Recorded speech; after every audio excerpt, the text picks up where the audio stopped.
और टॉम को अकेला छोड़ देती है। समय बीतता है और आर्थर बड़ा होने लगता है। उसके अंदर खास ताकतें होती हैं। वो समुद्री जीवों से बात कर सकता है और उन्हें कंट्रोल भी कर सकता है। उसकी ट्रेनिंग शुरू होती है ताकि वो अपने असली मकसद को समझ सके। एक वफादार गुरु उसे लड़ना, त्रिशूल चलाना और अपनी ताकत को कंट्रोल करना सिखाता है, लेकिन अभी भी वो पूरी तरह तैयार नहीं होता, क्योंकि उसके अंदर इंसानी जज्बात भी उतने ही मजबूत होते हैं। धीरे धीरे आर्थर अपनी ट्रेनिंग में मजबूत होता जाता है। उसका गुरु उसे अटलांटिस की पूरी हिस्ट्री और कल्चर सिखाता है। आर्थर अब पानी के अंदर आसानी से सांस ले सकता है, बहुत दूर तक साफ देख सकता है और गहरे समंदर का प्रेशर भी उस पर असर नहीं करता। उसकी स्पीड इतनी तेज हो जाती है जैसे पानी में कोई मिसाइल चल रही हो। इसी दौरान उसे अपनी फैमिली का सच पता चलता है। उसकी माँ अटलांटिस लौटने के बाद एक और बेटे को जन्म देती है, लेकिन राजा को जब पता चलता है कि उसने एक इंसान से रिश्ता बनाया था तो वो गुस्से में आकर उसे सजा देता है। ये सब जानकर आर्थर के अंदर गुस्सा और दर्द दोनों बढ़ने लगते हैं। उधर दूसरी तरफ एक अलग कहानी चल रही होती है। कुछ खतरनाक पायरेट्स एक न्यूक्लियर सबमरीन पर हमला करके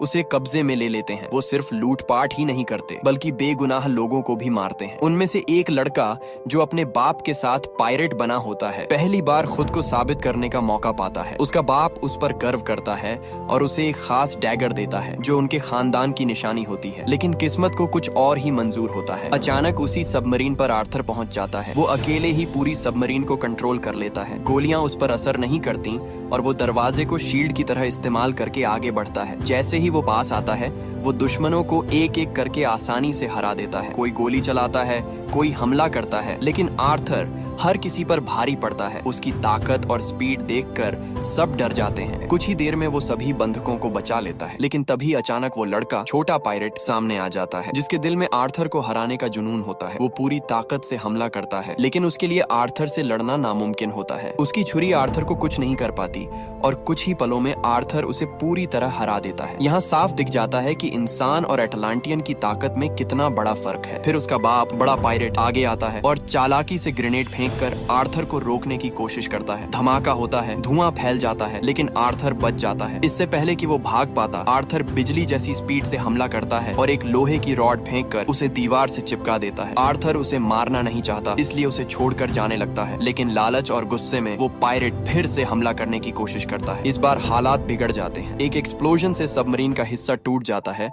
और एक भारी टॉर्पीडो उसके बाप की टांग पर गिर जाता है। अब वो फंस जाता है और निकल नहीं पाता। उसका बेटा घबराकर आर्थर से मदद मांगता है, लेकिन उसका बाप समझ जाता है कि अब बचना मुश्किल है। वो अपने बेटे को भागने के लिए कहता है। बेटा जाने से मना करता है, लेकिन मजबूरी में आखिर उसे जाना पड़ता है। रोते हुए, गुस्से और दर्द के साथ वो अपने बाप को वहीं छोड़कर निकल जाता है। कुछ समय बाद आर्थर की ये बहादुरी पूरी दुनिया में खबर बन जाती है। लोग उसे हीरो मानने लगते हैं। एक दिन कुछ लोग, बाइकर्स, उसके पास